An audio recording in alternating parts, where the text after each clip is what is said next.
Listen to what this homeless man has to say about someone who helped him. That little boy, I love him. He means a hell of a lot to me. A hell of a lot. Because anybody try to hurt that boy, they gotta walk through me first. That's the truth. He's talking about one of these three young men. Number 1, what is your name, please? My name is Trevor Farrell. Number 2. My name is Trevor Farrell. Number 3. My name is Trevor Farrell. Only one of these people is the real Trevor Farrell, and is the only one sworn to tell the truth.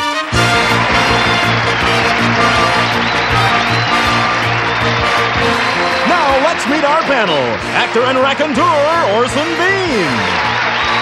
The Emmy Award-winning co-star of Golden Girls, Betty White. Film and television producer David Niven Jr. And temporarily unable to make her usual grand entrance, our very own Kitty Carlisle. Here's the host of To Tell the Truth, Lynn Swann.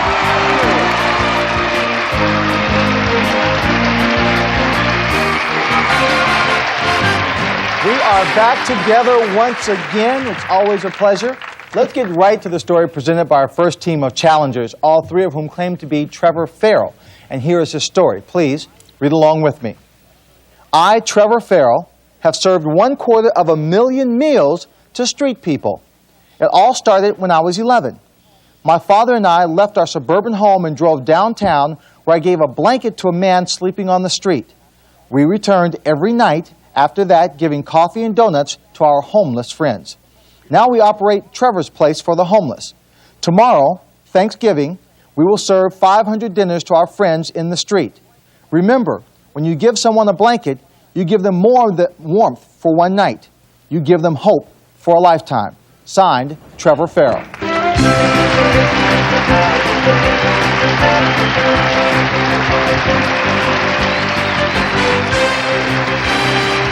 We'll find out more about this helping hand right after this. No more.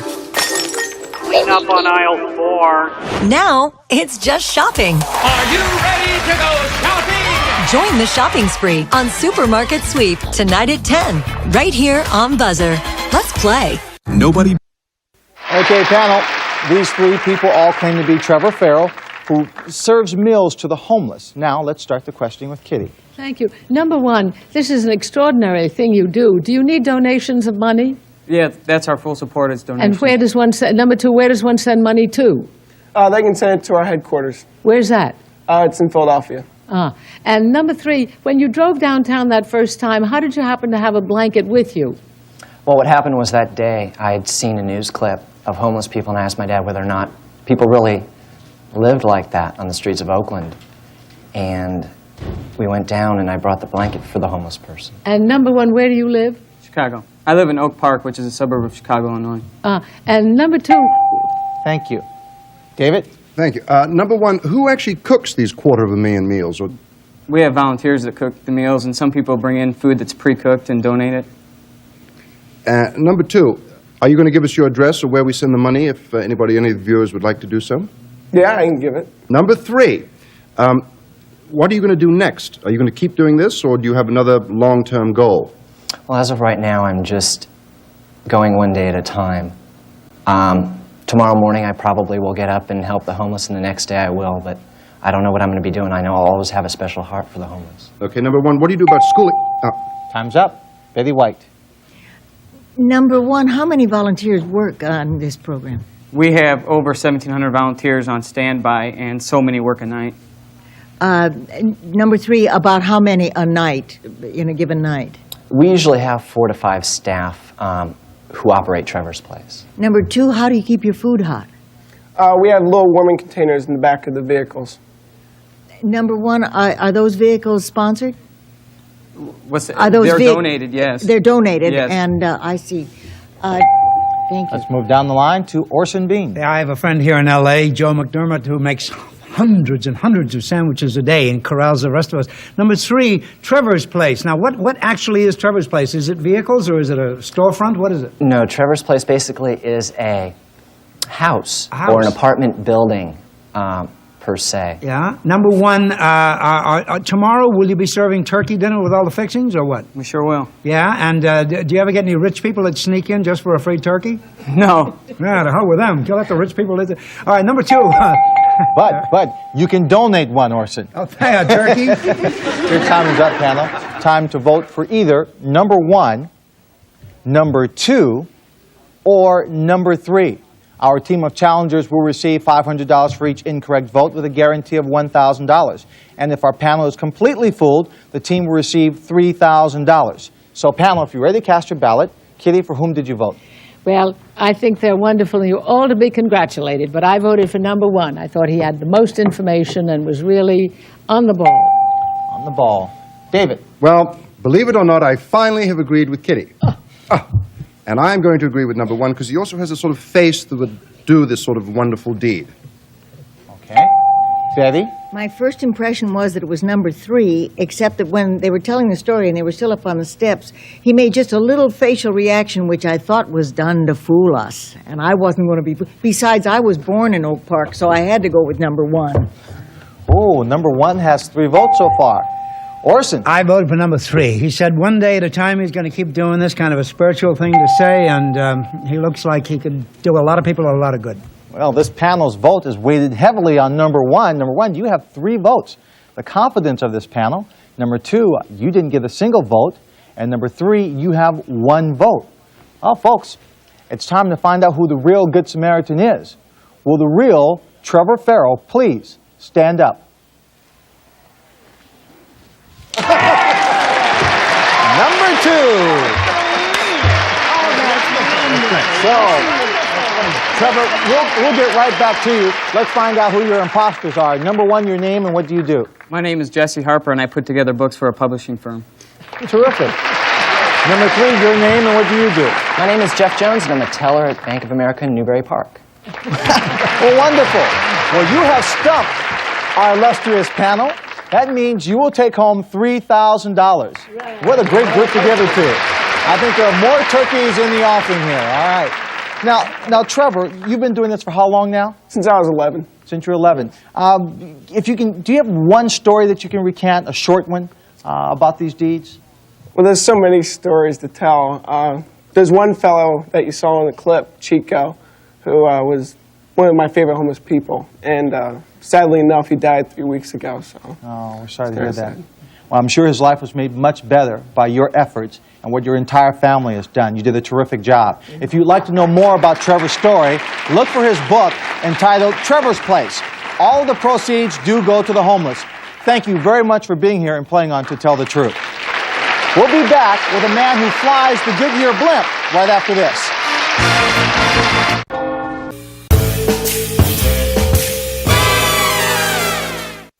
We're back with To Tell the Truth. Let's meet our next team of challengers.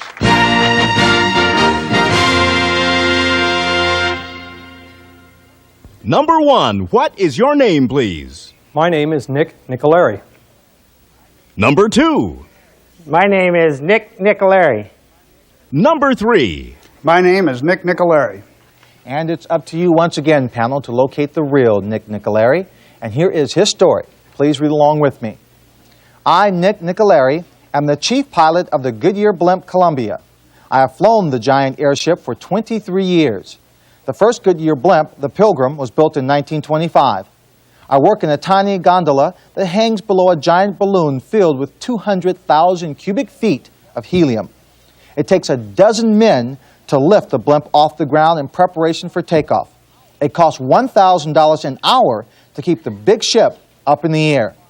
The blimps are used to televise 100 major sports events each year, such as golf tournaments, the Super Bowl, and the World Series.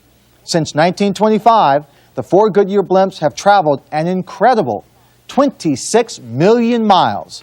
Signed, Nick Nicolari.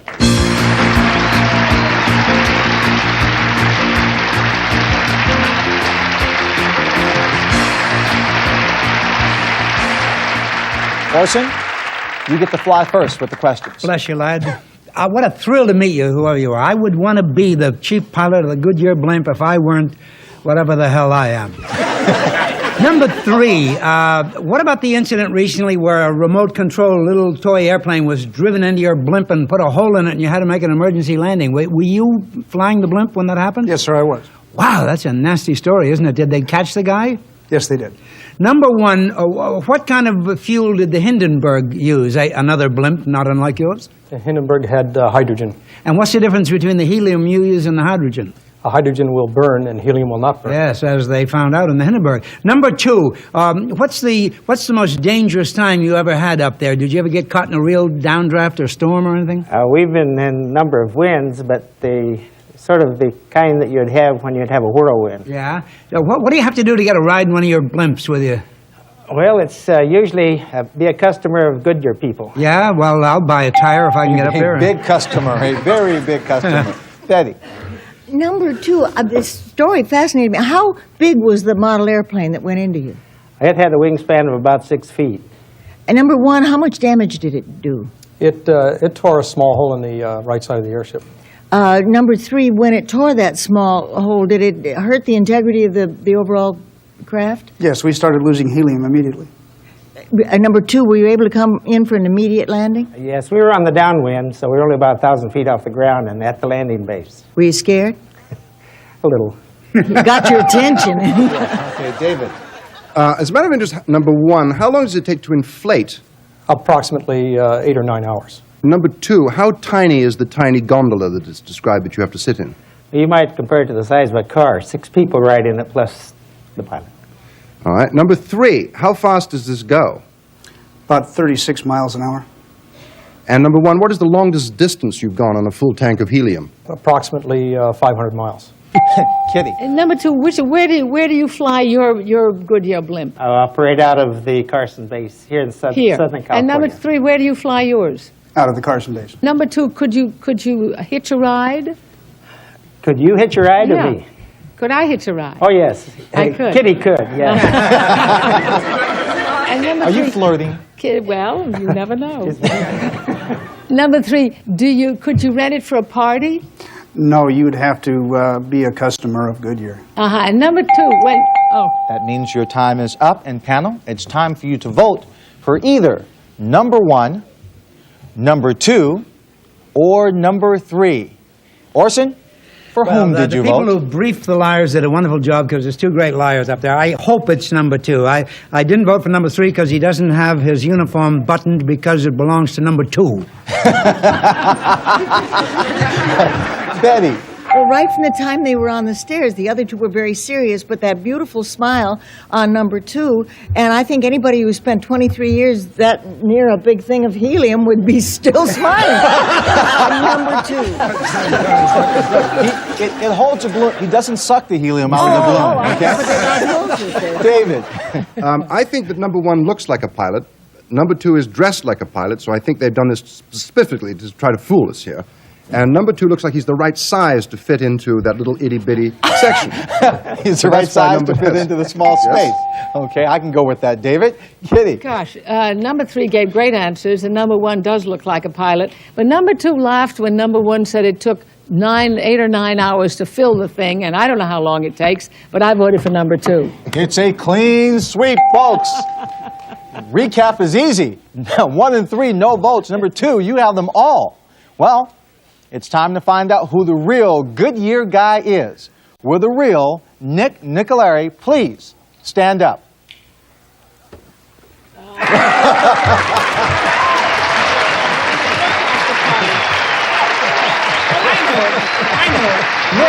knew it. Let me ask you this question, especially since I'm familiar with the Super Bowl. Used to be there was only one blimp up there and not a whole lot of things going on in the sky. What's it like now? You have the Super Bowl, there's 2 or 3 different blimps, there are small planes flying around. It's a little hectic, a little scary up there these days? Well, from the ground, it probably looks that way, but the FAA regulates it pretty tightly. Every aircraft that flies over the Super Bowl or any major sporting event has a regulated altitude that they're at. So it really isn't as bad as it appears. So and during most Super Bowls, you control that airspace right above the stadium? True. Terrific. Let's find out who your imposters are. Number two, your name, and what do you do? My name is Bob Fuller, and I'm a building contractor. And he must be building a lot because he's smiling an awful lot. Number three, your name, and what do you do? My name is Aaron Wayne, and I'm a customs broker. A customs broker? Uh-oh. You sell the things you confiscate? Is that what you do? What, do you? No, I just do the paperwork. You just do the paperwork. Okay, listen. A clean sweep, that means your team wins $3,000. Congratulations, and thank you for being here on To Tell the Truth. We'll be right back to play one-on-one with someone from our studio audience in a moment. Grab some cake and ice cream. Buzzer's Birthday Bash is back. Now it's time to play one-on-one with someone in our studio audience. So, Burton, who do you have for us today? Well, Lynn, today we have Tom Gainey from West Columbia, South Carolina. Tom, welcome. Hi, how are you doing? Good to have you here. Great to be here. Here's your chance to pick up some extra spending money on what may be a little vacation for you out here to play one-on-one. I want you to meet a man who has two stories. His name is Arthur Benjamin. Welcome, Arthur. Now, Tom, Arthur is going to tell you two stories, only one of which is the truth. If you can spot that true story, you'll win that $500. So, Arthur, what's your first story? I am a human calculator. I can multiply numbers in my head faster than most people can do it on a calculator. Now, Tom, that may or may not be the truth, so listen to Arthur's second story. I drive a hearse. I conduct grave line tours. We visit the graves of celebrities. All right, panel. To help Tom win $500, you'll ask one question about each story, and we're going to start with the calculator story. But remember, panel, you cannot ask a question about calculating, you can't ask him to calculate numbers because that's a demonstration, okay? Kitty? When did you discover you had this talent? Well, I started doing very small problems when I was very small, and my problems grew as I did. David? Is it easier to multiply or divide? Multiplication. Betty? What kind of math grades did you get in school? I did very well. Orson? Does this help you to cheat at cards? I probably shouldn't comment on that. All right. Now, Tom, you've heard the first story. Now, the second story, grave line tours. What do you do for fun? I love giving tours myself. It gives me a thrill each time I do it. David? What does it cost to go on this tour? $30. What's the most popular fun grave you visit, according to your clientele? Everyone loves to see Marilyn Monroe. I'll bet. Her grave, too. Orson. And where might one go to see Marilyn's grave? In the Westwood Cemetery. It's a private plot. Now, Tom, you heard the cross-examination. Is Arthur the human calculator, or does he conduct grave line tours? Lynn, you seem to be a little more excited about talking about the graveside tour, so I would think he was the graveside tour director. Okay. Arthur, what is your true story? To tell the truth, I am the human calculator. I'm sorry, Tom. You have the wrong answer, but you do get a lovely gift. And because you stumped Tom, Arthur, you'll receive $1,000. Now, Arthur is going to prove his expertise in multiplying some numbers. I've got a little calculator right here with me. And Arthur, tell us what you're going to do. Okay, Burton, if you'd have somebody give us a pair of two-digit numbers, please, we'll get this started. I'd be happy to. We'll start right here. Would you stand up, please? And how about two two-digit numbers? 2485. Multiply 24 times 85, Lynn. Make sure you get 2,040 or your calculator's not working. That's it. That's 2,040, it. good. My pen didn't work as well. Now, Lynn, I noticed that took you a little bit of time to get your answer. I will give you a shortcut for multiplying even faster on the calculator. There's something called the square of a number, which is taking a number and multiplying it by itself. For instance, the square of 5 is 25. Now, to square on your calculator, Lynn, all you have to do is enter the number, then hit times, and then equals, and that'll give you the square. Okay. What I will try and do now is to square numbers in my head faster than Lynn can do on the calculator, even using the shortcut method. Burton, if you'd have somebody start us off with a two-digit number. One two-digit number? Yeah. Okay, sir, would you stand, please? And how about a two-digit number? 47. 47 is 2,209. How much is that? 2,209. Oh yeah. Let's try a three-digit number. Burton, how about a three-digit number? Okay, would you stand, please? And a three-digit number? 452. 452 was 204,304. Ooh, that's good. That's good. Let me take a chance and try a 4-digit number now. A 4-digit Though I number. probably How about won't you, beat sir? the calculator on this. Okay, well, I'll tell you what. Before you do the number, talk us through what you're doing. Talk out loud for us so we understand how your mind is thinking. All right, I'll do that, but let me say, you might hear some words creep up into the calculation. Now, I don't want you to think this is something out of Rain Man. This is a mnemonic device, a memory aid that I use to convert numbers into words, which makes the process a little bit easier. Anyway, I'll think out loud as I do this problem. Go ahead. A 4-digit number. 5238. All right, 5238, that's 5 times 5, 4, 7, 6 is 27 million. Movies. Now, the original problem was, what was it, 5238. 5238, okay. Movies. 238 squares, 55,200 plus 1,444 is 56,644. Add that to movies, 436,644. Good. Amazing. Amazing. Arthur, would you do me a favor? Sure. Would you help me with my income tax? I don't do any juggling. No, sorry about that, then. Thank you very much for being here. We'll be right back after this. For being there, being here. Feel.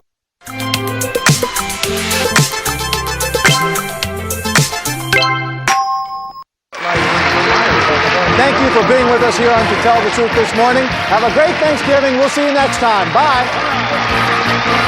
This is Burton Richardson speaking for To Tell the Truth, a Mark Goodson television production.